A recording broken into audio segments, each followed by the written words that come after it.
Okay guys, I wanted to make a video about what happens after shit happens. I was watching a couple videos and the internet and especially YouTube is just filled with keyboard commandos, man. Everybody's a badass. 20 years ex-special forces, they've mastered several types of martial arts. They're legal experts and they don't hesitate. Oh, I've got this shotgun and some buckshot. If somebody is in my house at 2 in the morning, I'm gonna cap their ass. It's not that simple. That's not really the way it works. Okay. I'm here in Austin, Texas. We have the castle law. So if someone's in my house and I believe I'm in danger, I can use deadly force. No, they can't put me away for murder. However, they can make my life hell. You've got to remember, not only do you have to protect your family from, some fucking rapist or something that's going to bust into your house and try to sneak into your daughter's room, but also from these liberals, these bleeding hearts that care more, about that guy with murder and rape on his rap sheet than honest gun owners just defending their families, right? They'll make your life a living hell. The same ones that think that a woman found strangled to death with her own pantyhose is morally superior to a woman explaining to the cops how her attacker received a fatal gunshot wound. That's the way they think.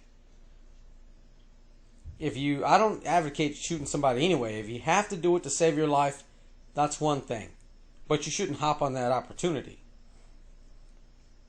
They can't lock you up for murder, but you're going to miss a lot of work because you're going to be in court, and that's going to be very expensive. They can make your life hell. They'll put more hardship on the honest gun owner than the hardened criminal. And that's something to think about. So, I've got something to look into here, which you should look into.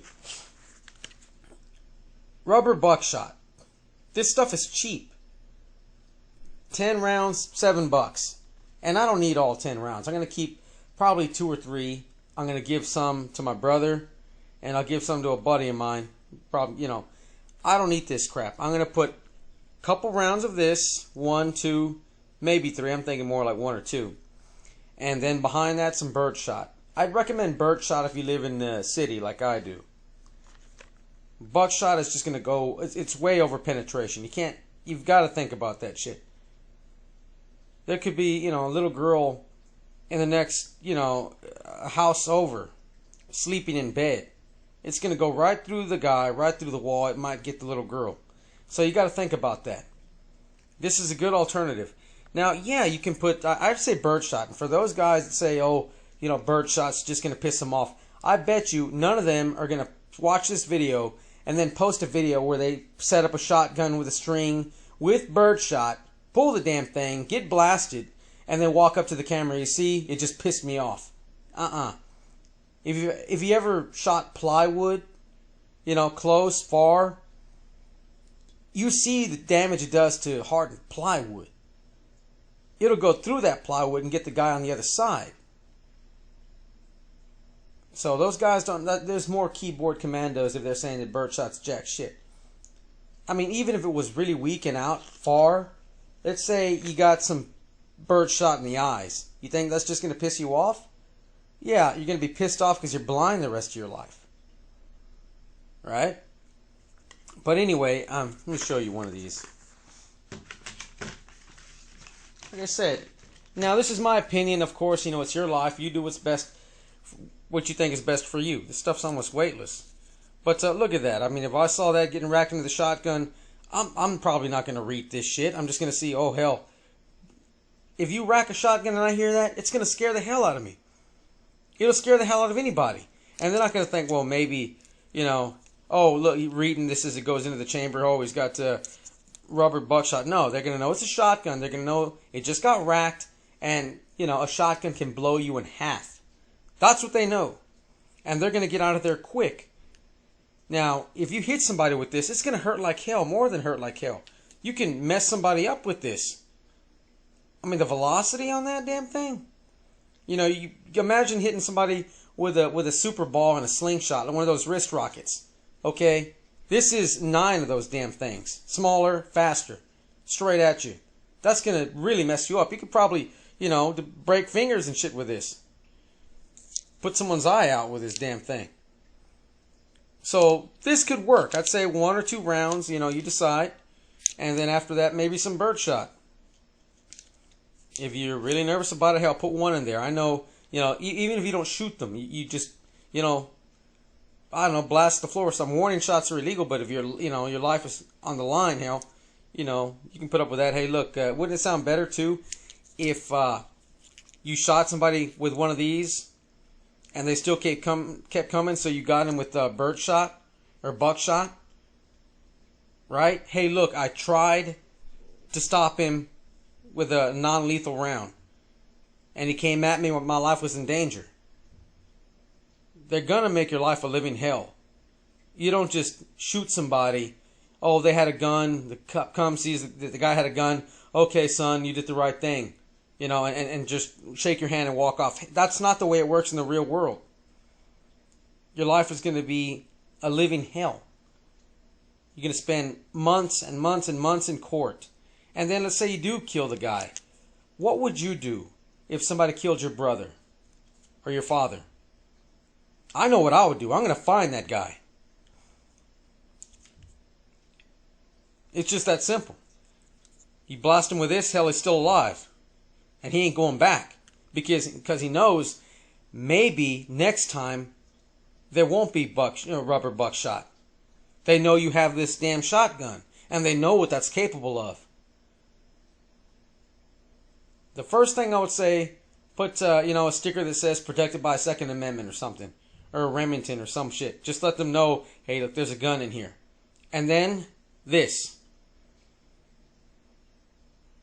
And, you know, 1 or 2 rounds of this if you want. Birdshot, buckshot, whatever the hell you think. They probably make rubber slugs. I would say this because it spreads. I mean, that's the ultimate close quarter combat firearm right there. It's a shotgun. But, you know, this is an 8-rounder, most or 5. So, you know, 1 shot of this, a couple shots of birdshot. That's more than enough. I wouldn't fill it up all the way. You're going to wear it down your spring. But that's something that these guys on YouTube don't talk about. Look at this. There's obviously lots of anti-gun propaganda. Look at the state. Look at places where guns are easy to obtain legally, and where they're not. The most restrictive states are the ones that have the most crime. Look at Chicago. Look at Mexico. Hell, that's all illegal, and these guys are getting full auto firearms, and they're saying it's from the U.S. Okay, you cannot buy full auto here in the U.S. So obviously, they're not getting them from the U.S., especially if they're made in China. Obviously, they're buying them from other governments, not us. But you know what? They don't care. That poor guy with murder and rape on his rap sheet, he's just misunderstood. You don't have to shoot him. And they're going to try to make your life hell. Well, blast him with this. Less for them to cry about. And you put some birdshot behind that. And if need be, you've got evidence that you tried to put him down non-lethally. You tried to hurt him and scare him. He probably needed EMS after you shoot him with this. But you know what? He's alive. And he's not going back. And you don't have anybody looking to take revenge. And you're not going to be, like the Trayvon Martin case. All the drugs in his system, his violent behavior, all that shit. The fact that it happened 8 feet from his car. All that, they can't use that in court. So either, Zimmerman parked, 3 blocks out, and he walked all the way over there and it happened in front of his car, which was 3 blocks out, or he parked in front of his house, and Trayvon followed him back to the house and attacked him there, like he said it happened. But, hey, you can see the way the wind's blowing. Save yourself a pain in the ass. Just buy some rubber buckshot, birdshot behind it. Something to think about, guys.